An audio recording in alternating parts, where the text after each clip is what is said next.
qisadana maanta waxay ka bilaabmaysaa dalka Mareykanka gaar ahaan gobolka North Carolina. Saacadu cabaaro waa 3 galabnimo. Waxay ku bilaabmaysaa gabadh ardayad jaamacadeed ah oo lagu magacaabo Nicole. Waxay gabadhani aad u isticmaali jirtay applicationka Discord. Sidii caadiga ahayd maalintaasi applicationka ay soo furtay. Deetana gudaha applicationka Discord waxay ka sii gashay server ay ayada iyo asxaabteedu ku wada ciyaari jireen game lagu magacaabo Perfect World. Deetana ayada iyo asxaabteedii ayaa gudaha serverkaasi kaftan iyo sheekooyin isdhaafsaday. Ayagoo haddaba iska qosqoslaya oo iska kafkaftamaya oo sheekooyinkoodii iska wata baa qof ka tirsanaa shakhsiyaadkaasi isugu iman jiray serverkaasi Perfect World. Waxa uu tiimkii ku soo dhex tuuray sheeko gabi ahaanba kaftan iyo qosol aanay ku jirin. Waxa uu soo qoray haatan ayaan gudagalayaa hawlgalkaygii ka koobna 4 qorshe. Dabcan wuu faahfaahiyay oo uu sheegay qorshahaasi wuxuu yahay iyo waxa uu sameyn doono. Laakiin arrintaasi macquul way la noqon weyday saaxiibadiisii serverka kula jiray. Hadalkiisana kaftan ahaan ayuunba u qaateen oo waxa ku dhaadeen warheedha wadno ninkaagan kaftanka goormaad joojin waxyaaba noocaas laguma kaftame dhibka naga dhaafay waxyaaba caadi ku kaftaniyoon wayna iska qosqoslan yacni qosol iyo kaftan caadi ayay ayaga agtooda ka ahayd laakiin qosolkaasi iyo kaftankaas waxa uu soo afjaray markuu groupkii soo dhaxdhigay sawirkii koowaad kii labaad iyo kii saddexaad oo cadayn u ah qorshayaashani 4 ah ee uu leeyahay waan fulinayaa saddexda marka uu soo diray gabi ahaan dadkii serverkaasi ku jiray kaftankii iyo qosolkii bay joojiyeen waxaana dareemeen ninkani qorshayaasha uu ka sheekeynayo inay serious ka tahay aanay kaftan ka ahayn sheekadina waxay isaga bedeshay from kaftan iyo qosol to cabsi laakiin dadkii meeshaasi ku jiray hal qof ayaa sheekadaasi serious u qaatay isla markiibana waxa uu ku wargeliyay booliiska haddaba qorshayaasha uu wiilkaasi damaxsanaa maxay ahaayeen intaanu ku dhaqaaqin qorshihiisa afraad iyo intaanu soo dirin sawirka afraad ma laga gaadhay oo wax ma laga qabtay shakhsigaas su'aasha kale ugu muhiimsan ayaa waxay tahay maxay ahaayeen sawiraantaasi 4 ah ee uu saaxiibadiisa ugu ballan qaaday inuu mid ugu soo dirayo kiiskana saaxiibayaal wuxuu ahaa kiis la yaabkiisa wata gabagabadiisuna ay noqotay mid runtii lama filaan fajac iyo amankaag wata saaxiibayaal muuqaalkan gudihiisa ayaan ku faahfaahin doonaa dhacdadaasi la yaabka badan marka inala joog ilaa gabagabada muuqaalka السلام عليكم ورحمة الله تعالى وبركاته صاحبنا قيمة بدنا كحرين channel كده دوينها يوتيوب يصدق على برت فيسبوك كسر ولا صاحبي المقال كنا مانتا انت انا مقال كهرو سعون هديات كعصب دا channel كده دوينها كسر بير او سبسكرايب صار سينو قارنا هي 1 مليون سبسكرايبرز امكي هاتنا هورانا ugu socono dhacdadeena maanta maalmaha kamid ah taariikhduna ay ku beegnayd July 27keedii sanadii 2019 walibana saacadu ay ku beegnayd cabaaro 3 galabnimo gabadh u dhalatay dalka Mareykanka ahaydna ardayad jaamacadeed waqtigaasi daliiduna ahayd 24 sano oo lagu magacaabo Nicole waqtigaasi waxay ku nooleyd gobolkeeda North Carolina haddaba maalintaasi gabadhani maadaama waqtigeedii u badnaa ay ku qaadatay diyaarinta cashiraanteedii jaamacadda aadna ay ugu daashay waxay bilowday inay kala furto kombiyuutarkeeda gamingka balse waxbarashadii cashiraantan xoogay oga yaranasotoy gameeta isku madadaaliso waxaanay soo furatay game ay aad u jecleed waqtigaasi oo lagu magacaabo Perfect World waa game online ah oo si online dadku ciyaarano multiplayer ah waa game dagaal ah oo si cajiib loo dhisaangareeyay oo loo habeeyay waqtigaasi gametani aan saayida ma ahayn laakiin ayada ka Nicole ahaan gametan aad ay u jecleyd ilaa muddo hore ay ciyaari jirtay waana qabateentay oo addicted ay ku noqotay gametaas marka mar waliba ay firaaqo hesho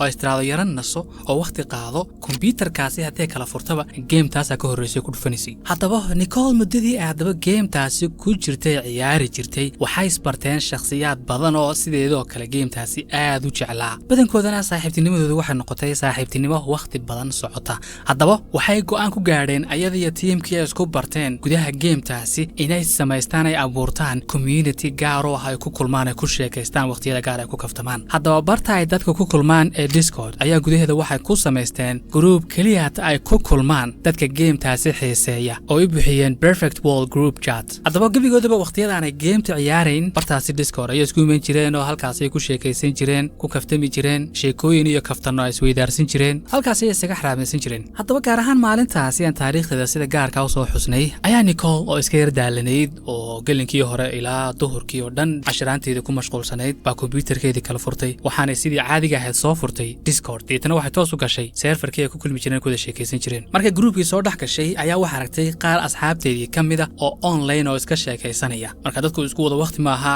qaar baa maqan qaar baa waqtigaasi online marka qaar ka mid ah asxaabteedii oo badnayn ayaa groupka waqtigaasi isaga jiray oo iska sii sheekaysanayay markay soo gashay hadallada isdhaafsaneen markay fiirisay waxay dareentay dadka groupkaasi ku sheekaysanaya inay hal shakhsi aad uga sheekaysanayeen arrintiisa shakhsigaas ayaa wax lagu magacaabaa Minhas ninkan ugu qorantahay Minhas aqoonta ay kala haayeen dadka meesha ku jiray ayaa waxay ahayd inuu ahaa wiil dhalinyaro ah arday jaamacadeedna ah wax kale oo dheeriyo intaas dhaafsiisan lagama aqoon ninkan laakiin waxa lagu yaqaanay ayaa waxay ahayd inuu ahaa wiil aad u dhib badan mar walibana dadka ka xanaajiya ka sheekeeya mowduucyo dadka nervous iyo cabsi ku abuura marka ninkan mar walba tiimka moodka uu ka qasi jiray nin waxa uu ahaa dhib badan wax wanaag iyo khayr marnaba aan laga sugin marar badan ayaa ninkan serverka laga saaray oo laga baloogareeyay oo laga mamnuucay inuu soo galo laakiin mar waliba oo laga saaro akoonno kale ayuu kala soo xiriiri jiray uu ka codsan jiray inay ogolaadaan inuu ku soo laabto waa uu raali gelin jiray walaalayaal raali ahaada qalad baan galay marnaba kuma noqonayo saaxiibadii baa tihiin ma kala maarano waa lagu soo celinayaa marka lagu soo celiyo haddana caadadiisii ma joojinayo bartiisii ayuu kasii wadayaa dhibkii iyo qaskii iyo waraabayaashii iyo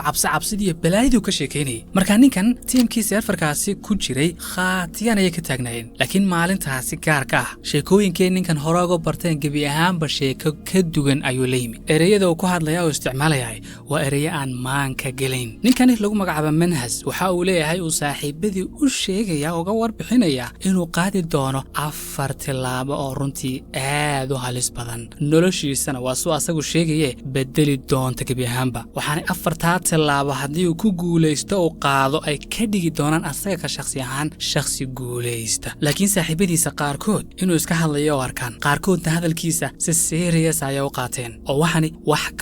kaftana maaha waa tilaabooyin ninkaasi haddii uu qaado khatarteeda wadata kuna geedaaman yihiin cabsi iyo argagax yacni isma laha dadkani wiil dhalinyara ayaa ficilkaasi ka suurtoobi doonaan sababtoo ah qof bini'aadan oo ilaahay damiirsiiyey waxyaabo noocaasi ah inuu ku kaco aad ay runtii u adag tahay marka sheekooyinkan iyo waxyaabahan uu ka sheekaynayo saaxiibadii markay fiiriyeen waxay u arkeen in sheekooyinkiisii walwala ee bahabahada ah uu soo celiyay ee aanay waxani macquul ahayn inuu ku dhaqaaqi doono oo samayn doono xataa Nicole markay saa u fiirisay sheekooyinka saaxiibadeed ka sheekaynayay waxyaabo markay saa u fiirisay waxay u aragtoon sheekooyinkiisii hore ninkan looga bartay iyo ka cabsiintii inuu mar kale la yimid marka waqti bay isaga qaadatay iskumaanay sii mashquulin xoogay markay asxaabteeda waqti la qaadatay la sheekaysatay deetana wax yar kadib waa iska xidhay Discord waxaana soo furatay gameteedii Perfect World in mudaabis gaar ciyaartay dhowr jeer baa la garaacay ayadna sidoo kale garaacday guulaysatay laga guulaystay ayadoo haddaba Nicole gametii ku mashquulsan baa waxay aragtay fariimaha iyo notificationska ka imanaya dhinaca Discord oo aad u badanaya waxay dareentay notifications fara badan oo ka soo dhacaya dhinaca Discord deedana gametii intay joojisay ayaa waxay soo gashay Discord balse u fiirso fariimaha faraha badan ee soo dhacdhacaya waxay yihiin kadibna waxay aragtay asxaabteedii iyo ninkii Minhas oo wada sheekaysanaya is haysta meeshii uu buuq ka socdo ninkii oo waxay aragtay hanjabaya walibana doorkan hanjabaad oo kaliya maaha waxa uu groupkii soo dhaxdhigay sawir caddayn u ah inuu ka farxashay oo soo dhameeyay tallaabadiisii koobaad 4 tallaabo oo ku ballan qaaday inuu qaadi doono tallaabo kamid ah caddaynteedii intuu sawir ka soo qaaday ayuu u soo diray kadibna sawirkii uu soo diray ee groupka soo dhaxdhigay waxa uu soo raaciyay qoraal uu ku leeyahay soo ma jeedaan tallaabadii koobaad waan soo gabagabeeyay haatana waxaan ku dhaqaaqayaa tallaabadii labaad ee xigtay waxaad iga sugtaanba waa caddayn kale iyo sawir kale oo idin soo diro laakiin saaxiibayaal asxaabtii meesha ku jirtay way aamini waayeen ninkan hadalka uu ku hadlayo way rumaysan waayeen xataa Nicole laftirkeedu way rumaysan weyday way aamini weyday oo waxay tiri waxani macquul maaha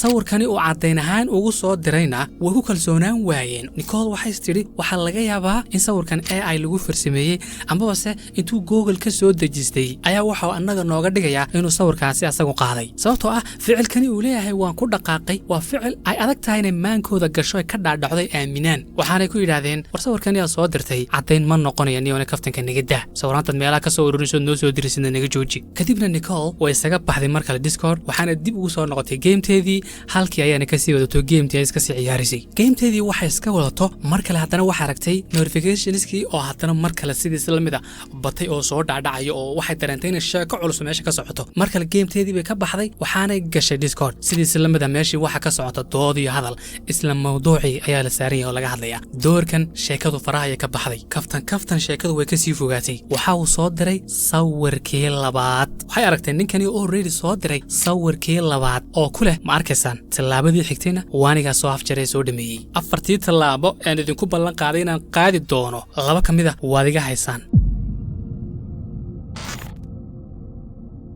sawirkii bay gabadhii ku dhufatay way soo zoom garaysay way u fiirsatay way yaabtay Nicole waxa ku adkaatay inay mar kale iska indhatirto gameteedii dib ugu soo laabato waxay is weydiisay sawirkani wuxuu eeg yahay sawir yacni clean ah oo hadda la qaaday say ku dhici kartaa yacni sawir in qaabkan AI lagu farsameeyo ama base Google iyo meelaha ka soo dejiyo marka adoo gabadhii waxa isku dayday bal in sawiraantan ka sel gaadho oo aanay sidaas yare fudud aanay ugu gudbin sababtoo ah waxay dareentay in qaabka oo ninkan u hadlayo iyo waxyaabaha uu soo qorayo iyo sawiraantan uu soo inay serious ka tahay dareentay hore meesha kaftan iyo waxaas hoolin inkastoo waqtiga dhacdadan ay dhacaysay ahayd sanadii 2019 ee ayguna sidoo maanta uu xoogan yahay oo kale aan waqtigaasi u xooganayn haddana AI waqtiga wax waa lagu farsameyn jiray laakiin qaabka maanta gaarsiisan yahay ma gaarsiisanayn heer Cristiano Ronaldo laga akhrisiyo Quraan waqtigaas ma gaarsiisanayn heer siyaasiyiin wada fadhiya oo sawiraan ku wada jira hal mar la isku kiciyo dagaal iyo fed meeshii ka dhacayo AI la adeegsanayo way adkayd in waqtigaasi la sameeyo waxay marka u fiirsatay horta waxay dareentay 100% inaana waxan AI lagu sameyn marka waxa ugu macquulsan maankeeda ku soo dhacay waa inuu sawiraantan uu ka soo dejistay mid kamid ah website-yada internetka ku jira waxaanay qaaday labadii sawir Google ayaana ku baadhay sawiraan labadaasi sawir shabaha oo eg laakiin markii ay baaritaan ku sameysay haba yaraatee sawiraan u dhow way weyday taasi micnaheedu tahay inay u badan tahay in sawiraantaasi uu asagu gacantiisa ku qaaday Nicole waxay istiri laba mid uun weeye inuu ninkani sawiraantan uu kala soo degay website-yada qarsoon iyo dark web meelahaas inuu kala soo degay meelo ay adag tahay search engines-ku inay ka sel gaaraan sawiraanta soo qabtaan iyo inuu asaga laftirkiisu sheekadana uu sheegayo ay dhab ka tahay oo asagu sawiraantaasi uu gacantiisa ku qaaday inkastoo arrintaasi adag tahay maankeedana ay geli weydo istiri macquul ma hortaas ma dhici karto waa ma dhacdo inuu wiilkaas yara minhaas hawlo noocaasi oo ku dhaqaaqo anyways waxay nafteeda ka dhaadhicisay ay ku tiri war heedhaha kullay si unbuu ninkan wuxuu farsameeyay sawiraantan meel unbuu ka keenee macquul horta iyada maaha inuu tallaabadaasi asagoo ka dhaqaaqay kadibna internetkiiba ka baxday hawlaheediiba iska qabsatay shaqooyinkeedii maalinle ayaa bilowday shikadii iyo waxyaabihii hawlihii u yaalay inay iska qabsato laakiin wax yar markii hawsheedii waday maskaxdeedii waxay awood u yeelan kari weyday hawlihii ay gacanta ku haysay inay focus-ka saarto oo mar walba waxay dareemisay inay maskaxdeeda kolba ku soo dhacdhacayeen sawiraanta oo ninkan soo diray iyo ereyada uu soo raaciyay qaabka uu sheekeynayay waxyaabo fara badan oo umurahaas ku saabsan ayaa maskaxdeeda ku soo dhacdhacayay heer ayba hawshii sii wadi kari weydo focus u yeelan weydo maskaxdeeda inay ka bateen umuraha wiilkan iyo balaayadan uu ka sheekeynayay sawiraantan uu soo diray mar kale intay hawlihii faraha ka qaaday ayaa waxay dib ugu soo laabatay computerkii waxaana toos ugu soo laabatay serverkii markay soo laabatay haddaba waxaa aragtay asxaabtii ee serverkaasi ku midoobeen oo weli hadal arrinta wiilkii waxay ku sheekaysanayaan markay u fiirsatay waxay aragtay inay dadkii laba qaybood u qaybsameen qaar waxay leeyihiin ninkan waa nin iska dhib badan oo caadooyinka noocaas iyo beenahaas iyo bugtaas waa nooga baranee arrintan wax weyna ka dhiganani oon ka gudba sheekada wax weyna ka sii dhigana ninkan waa beenaale waxaas kama suurtoobaan kuwa kalena waxay leeyihiin war arrintan way ka suurtowdaa sawiraantanna waxay u muuqdaan sawiraanu asagu gacantiisa ku soo qaaday haddii laakiin arrintaasi dhab tahay oo sawiraantaasi asagu gacantiisa ku soo qaaday tallaabooyinka uu sheegay inuu qaadayana oo isagu qaaday arrintu arrin la dhayalsan karo maaha ugu dambeyn gruubkii markii ay sheekaysteen waxay isku afkarteen inaanay arrintan sidaasi aanay ku sii daawan sida ugu dhaqsiyaha badanna ay booliiska ula xidhiidhaan go'aankii ay isku raaceen mid ka mid a asxaabtii ayaa booliiska wacay waxauna u sheegay uu ku yidhi waxa seerfarka nagula jira wiil aan xaaladiisa fahmi weynay arrimo waaweyn oo aad u halis badan ayuu ninkani faraha kula jiraaye sida ugu dhaqsiyaha badan intaanay sii ballaadhan waxa laga qabto deetna ninkii askariga ah la hadlayay ayaa waxuu ku yidhi waayahe bal ninkaas magaciisa noo sheeg deetna wuxuu ugu jawaabay runtii ma garanayno magaciisa dhabta ah laakiin waxa uu ku qoran username-kiisa minhas ninkan arrintiisa waan fahmi weynay sawiraan aad u halis badan ayuuna soo dhex dhigay uu leeyahay aniga ayaa hawlahaasi fuliyay oo qabtay inay runtii tahay inay beentii tahay ma kala saari karayno laakiin wiilkan xaaladiisu mid aad u halis badan ayaa u eg tahay deetana wuxuu ku yidhi waaye xaguu ku nool yahay bal adreskiisa sii mar kale wiilkii waxuu ku yidhi runtii xataa adreskiisa ma garanayno meeluu ku nool yahay deetna ninkii askariga wuxuu ugu jawaabay internetka wax kasta waa lagu arkaa dad badan oo iska been badan oo waxyaabo fara badan iska qorqoraa jira sawiraanu meelaha ka soo qaatay inuu iska soo diray baa laga yaabaa marka arrinta waxba wax saas weyn ka dhigina xaaladiina dejiya buu yidhi teleefankiina waa ku dhagay ninkii askariga ahaa haatan Nicole iyo asxaabteedii waxay bartamaha ugu jiraan yaab iyo amankaag booliiskii xataa islahaayeen asaga ayaa wax ka qaban doona arrintii serious waa u qaadan waayey si marka loo eego booliisku waa ku saxsanaayeen dee ninkaasi si lagu tixraacamo jirin wax cadeyna oo haba yaraatee shakhsigaasi wuxuu yahay meesha joogo midna faraha kuma hayn haatan Nicole iyo asxaabteedii way fikireen waxay dhahdeen horta isku raaceen hawlahan uu wiilkani faraha kula jiro mid la dhayalsan karo maaha waa mid aad u halis badan waxay isku raaceen in ayagu hadaba wax ka qabtaan igastoo tabartoodu iska yar tahay waxay ka qaban karaan in ay iska yar tahay waxay dhahdeen bal horta ninkan ugu horeyn locationkiisa meesha uu ku nool yahay haynu ogaano kadib ayaanu talaabooyin ka xiga qaadi doonaa bal horta meesha uu ku nool yahay si aynu ku ogaan karnaba haynu ogaano haynu baadhno waxay bilaabeen hadaba tiimka iyagoo isweeshanaya baaritaan ninkaasi ku sameynayaan si ay ogaadaan bal magaciisa meesha uu ku nool yahay iyo inay dhab ka tahay hawlahan uu qabanayo iyo in kale faraha bulshada iyo gudaha serverkii iyo waxa la baadhbaadho ugu dambeyn fariin hore oo ninkaasi qoray ayay heleen uu magaciisa dhabtaa ku sheegayo oo uu leeyahay magacaygu waa Minhas deetana waxay isku raaceen magacaasi inuu magaciisa dhabtaa yahay ee aanu kaliya ahayn username isaga qortay sidoo kale sheekooyin hore oo dhaxmartay asaga iyo asxaabtiisa serverka ayay raaceen ay akhriyeen bal shaqooyinkiisa iyo hawlaha uu qabto waxaanay ogaadeen inay dhab ka tahay ardaynimada oo mar walba waxa uu odhan jiray arday jaamacadeed baan ahay tusaalahaan wuxuu odhan jiray oo kale saacadu markay waqtigaa tahay jaamacadda ayaa noo bilaabaysa marka qaar wuxuu odhanayay war jaamacaddii ma ka gaadhaya saaxiibayaal nabadgelyo haddaba waxay yidhahdeen saacadaha uu jaamacadda tegi jiray uu odhan jiray tusaalahaan lecture baan maanta ii ballansan oo ka qayb galaya oon tegaya ayay fiiriyeen saacadaha inta badan uu jaamacadda tegi jiray badanaa wuxuu odhan jiray labada marka qaar saddexda waqtiyada uu odhan jiray jaamacadda ayaan u baxaya oon tegaya markay qiyaaseen waxa uu soo baxday wiilkani inuu meelaha North America iyo Canada meelaha inuu ku nool yahay bay qiyaaseen laakiin ilaa haatan waa qiyaas oo ma cadeyn karayaan inuu dhankaas ku nool yahay deetana waxay yiraahdeen waa niman yoonayda ninkan IP addresskiisa qaab hacking inta loo isticmaalo la tixraaco la traagareeyo hal la ogaado meesha uu ku nool yahay qof hacker niyo baraadiya qof hacker oo murahan fahmi kara hal raadiyo deetana mid kamid ah teamkii serverkaasi ku jiray ayaa yiri aniga hawsha qaban karaya ee ugu haleeya kadibna wiilkii waxa uu sameeyay computerka Minhas IP addresskiisa ayaa waxa ku sameeyay tracking ugu dambeynna waxa uu soo ogaaday xaqiiqatan inuu wiilkaasi ku nool yahay isla gudaha Canada oo uga shakiyeen markay qiyaaseen waqtiga oran jiray jaamacadda ay u baxaya marka waxa uu yiri wiilkani IP addresskiisa markaan raacay waxa ii soo baxday wiilkani inuu ku nool yahay dalka Canada okay haatan magaciisa waa la garanayaa dalka uu ku nool yahayna waa la garanayaa haddaba Nicole iyo asxaabteedii markay ogaadeen wiilkan locationkiisa iyo magaciisa macluumaadka yar markay ogaadeen kadib Minhas waxa uu mar kale soo diray sawirkii saddexaad oo ku leeyahay tilaabadeedii saddexaadna waan ka farxasho ka waan dhameeyay haatan waxay dhiman tilaabadii u dambeysay afraad kaliyaata runtii sawirka marka uu soo diray waa mid ay ka cabsi qabeen arrintaas Nicole iyo asxaabteedii cabsidii double bay u noqotay argagax iyo cabsi fara badan ayaa soo food saartay Nicole iyo asxaabteedii waxay yiraahdeen haddii aynan sida ugu dhaqsiyaha badan tilaabo degdeg u qaadin waxa uu soo diri doonaa sawirkii afraad waxay la yaabeen sawiraanta uu soo dirayo sida isu wada leeyihiin una muujinayaan tilaabooyinka uu leeyahay waan qaaday dhab ahaanshiyahooda marka horta waxay isku raaceen waxaana uu wiilkani sheegayo uu leeyahay waan sameeyay inay runtii tahay arrintan ay aad u halis badan tahay Nicole ayaa hadaba tala soo jeedisay waxay tiri maadaama ninkan haatan IP addresskiisa aynu gacanta ku hayno haynu la xidhiidhno laamaha ammaanka Toronto aynu ku wargelino niraahno war wiilkaasi umuraha halis fara badan ayuu faraha kula jiray waxa laga qabto intaanu tilaabada afraad qaadin laakiin wiilkii IP addresskiisa soo helay ninkaas ayaa waxa uu yiri haatan kaliya anagu waxaynu haynaa IP address sawirkiisa ma hayno qaabku u egyahay garamayno Torontona intaasi oo Minhas baa laga yaabaa inay ku nool yihiin teeda kale IP addresska ma ogtiin in la bedeli karo ayadoo VPN la isticmaali karo inuu qofku location beena uu iska dhigi karo inuu ku sugan yahay asagoo London iska dhex fadhiya ayaa waxa uu iska dhigi karaa inuu ku sugan yahay Toronto asagoo VPN isticmaalaya taasi oo u saamaxaysa in dadka uu muujiyo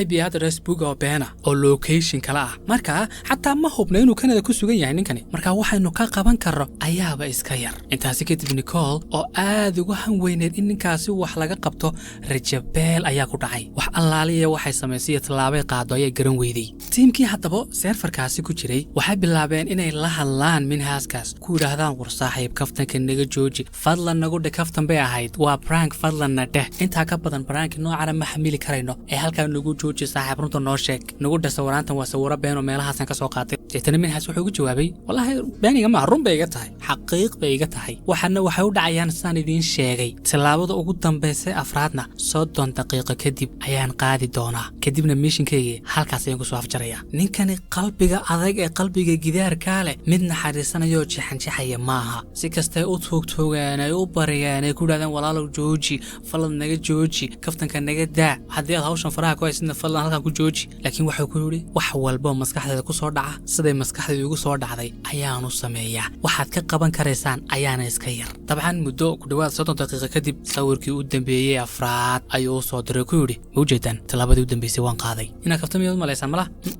ma kaftamiyo saaxiibayal intaasi kadib waxa uu dul qaadan waayay mid kamid ah asxaabtii serverkaasi ku jirtay isla markiiba waxa uu wacay laamaha ammaanka ee Toronto waxa uu u sheegay oo ku yiri niman yahow nin Minhas liidaado oo locationka IP addresskaasi ku sugan ayaa hawlo waaweyn faraha kula jira ee balsoo hubiya kadibna booliiskii waxay sameeyeen maalintii dambe waxay u baxeen locationka IP addresska wiilkaas uu sheegay balse u soo hubiyaan arintan waxa ka jira inay run tahay iyo inay been tahay waxay socdaanba IP addresskii waxa uu geeyay tuulo yar oo magaalada wax yar u jirta dabcan IP addresskii sax ayuu noqday gurigii ayaa hadaba booliiskiisa u socdeen albaabka garaaceen waqtiga ay booliisku meesha soo gaadhayeen iyo waqtiga uu sawirkii u horeeyay u diray uu ku yiri talaabadii koobaad waan qaaday waxa u dhaxeeyay muddo 24 saac marka gurigani ay garaacayaan ilaa haatan 100% ma hubaan booliisku inay kala kulmi doonaan dambiyo waaweyn oo gudaha gurigaasi ka dhacay iyo inuu waxaasi prank iska ahaa ugu dambeyn albaabkii waxa ka furay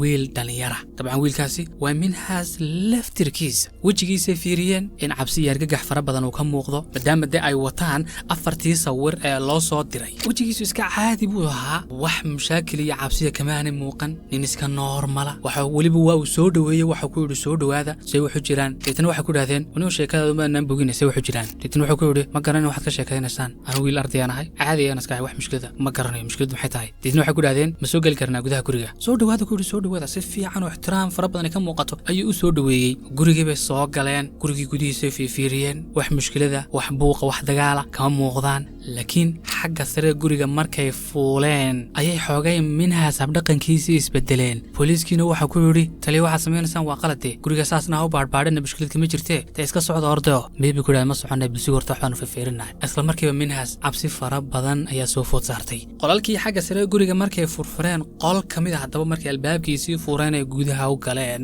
isla albaabka horteeda ayay booliiskii ku qalaleen ayagoo yaaban oo rumaysan la waxaan ay indhahoodu qabteen asagay fiiriyeen asagina buu leeyahay u taagan yahay naawa way dhaceen wax walba maxaad sameynaysan show ninkani sawiraantii uu dirayay ayaa waxyaabihii ku oran jiray waan sameynayaa tilaabooyinka afartan qaadi doona oo waan fulinayaa run bay ka ahayd oo kaftan kamaanay ahayn wax walba haatan booliiskii indhahooda ayay ku arkaan ninkii gacanta ayay ku dhigeen waa la jeebiyay gaadhiga ayaa la saaray markii lala fadhiistay hadaba la wareystay ee leeydi maxaa saan u sameysay sheeko hadaba booliiska uga sheekayay waxa uu ku yiri ma xaqiiqadii sheegay dhageysta noloshii aan ku noolaa dhowrkii sano u dambeeyay amba 4 sano u dambeysay waxay ahayd nolol been oo mala awaala sidee yani nafaansi maxaad uga jeedaa nolol been aan ku noolaa wuxuu yiri 4 sano haatan muddo laga joogo ka hor waxaan galay jaamacad waxaan jaamacadaasi ka baranayeen waxay ahaayeen engineering sida ballantu ahayd waxay ahayd inaan 4 sano kadib aan qalin jabiyo laakiin isla sanadkii koobaad ba jaamacadii waan sii wadi kari waayay oo boorin ayaan ku dareemay faraha ayaana ka qaaday waqtiyada ay qoyskaygu igu dhaadaan jaamacadda tag jaamacadda maan tagi jirin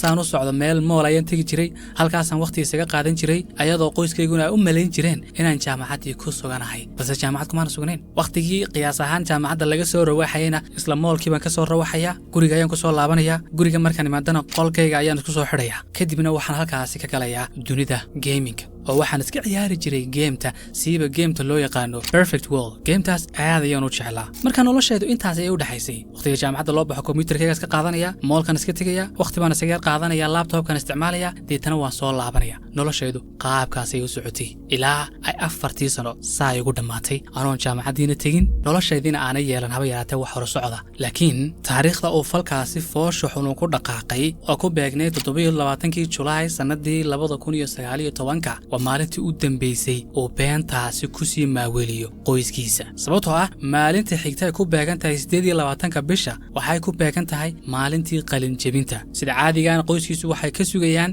qalin jebintii xafladii baa loo raacayaa waxay qoyskiisu sugayaan inay la damaashaadaan ay la farxaan guushiisii dhinaca qalin jebinta laakiin si aan arrintaasi u dhicin tilaabo qaldan oo aad u foolxun oo doqonnimo ayuu qaaday waana markaa u bilaabay inuu tiimkiisa seerfarkaasi kula jira uu si abdhayda oo la socodsiiyo tilaabooyinka afarta ee uu qaadi doono haddaba diyaar ma u tihiin inaad ogaataan afartaa tilaabo ee uu qaaday ninkani iyo sawiraantaasi uu soo qaaday oo u diray tiimkiisa waxay ahaayeen okay afartaa tilaabo waxa uu ka qaaday afar xubnood oo qoyskiisa oo muhiim ahaa oo ahaaba dadkii noloshiisa ugu dhawaa ee uu dunida ka eeganayay sawiraantaasi welibana caadi maaha waa sawiraanta uu soo diriyay qof waliba asaga oo meeyda ayuu sawirka intuu ka soo qaado u soo dirayay yacni waa uu ka takhalusay sawirka koowaad waxa uu ahaa ayeydii intuu nafta dhaafiyey buu sawir ka soo qaaday asxaabtiisii seerfarka kula jiray ayuu u soo diray oo soo dhaxdhigay sawirka labaad waa sawirka hooyadii sawirka saddexaad sawirka walaashiisii sawirka u dambeeya ee afraad waa sawirka aabihii oo intooduba wada meedow nafta dhaafiyo wada dilay alla nacaso warninkaasi nacasana ma tallaabo kale oo qaado ayuu garan waayey oo xalka keliyaata waxa uu arkay maadaama uu berri fashilmi doono inuu nafta wada dhaafiyo qoysaskiisa oo dhan وننكو أرحن درنا أو عقل حما أو دقنسنا بلايا كستو مصيبة كستو دعدا قويسكو وار ريد لاين wax loo dhawaan karo umuraha lagu sameyn karo maaha intaasi oo option oo kale ayuu heli kari lahaa hadii uu maskaxda si fiican u degan oo uga fikiri lahaa marka qisadan waxaynu kala baxaynaa oo ka fahmi karaynaa oo ka baran karaynaa in wax kasto dhacaba xataa qoysku waa bini aadam marka qaar waxa dhici karta qoyskaaga inaad isfahmi weydaan cidhiidh iyo diiqad fara badan aad ku dareentid laakiin ugu mar walba waa qoyskaagi hadii aad fahmi kari weydid halka ugu macquulsan waa inaad isaga baxdo isaga tigtidba qof dhan ilaahay aqliga garaad siiyay baa tahay waxa ugu macquulsan oo sameyn kartid waa inaad xaafadaasi isaga tigtid oo noloshaada iska raaxatid maxaad ka faa'iideysaa leyntooda in nafta dhaafisid wuxuu dambiga inta lagu sameeyay waa game tire ee bilaa macniga waqtigiisa ku luminayo ee uu noloshiisa u burburiyay ayo inaanay qoyskiisu beentaasi ku ogaan ugu dambeyn ninkii minhaas ahaa waxa lagu xukumay xabsi daa'im waxaana shuruud lagu sii dayn karaa 40 sano kadib ninka walaashiisa yaraa dilay ee aabihii dilay ee ayeydii dilay ee hooyadii dhaafi waayay bismillah kaasi kuma ahayn anway saxbiyaal ilaa halka hadii nala soo gaadhay runtii kaga mahad celinaya daawashada waxa sidoo kale guud ahaanba ugu mahad celinaya dhammaan dadka 1 milyan haatan ku sii socda ee channelkaasi subscribe saaray ee ku soo biiray oo arkay inuu yahay kanaal waxtar leh waa ku mahadsantiin abaalkina waxa ku guud garmaayo thank you so much insha Allah 1 milyan waxa rajeenaya muddo kooban gudaheeda inaynu ku gaadhno haddii aynu gaadhno milyanka laftirkeeda waxba naga bedeli maayo hamigeena iyo hadafkeena kaliya milyanka inaynu gaadhno maaha haddii Ilaahay caafimaadkeena u daayo nafta nagu simo sidaynu wax wadni ka bedeli mayno sideen baynu wax wadnaa insha Allah laakiin milyanka inaynu gaadhno waa mid kamid riyooyinkii ugu waaweynaa aynu gaadhnay marka waa mahadsantihiin Facebook page-kana haddaad naga daawanaysid waa mahadsan tahay follow soo dheh muuqaalkana like saara intaynu muuqaal kale waxay sala sugmi doonaba waxaad kaga tagaa sidaas iyo amaana Allah assalaamu calaykum waraxmatullaahi tacaala wabarakaatuh goodbye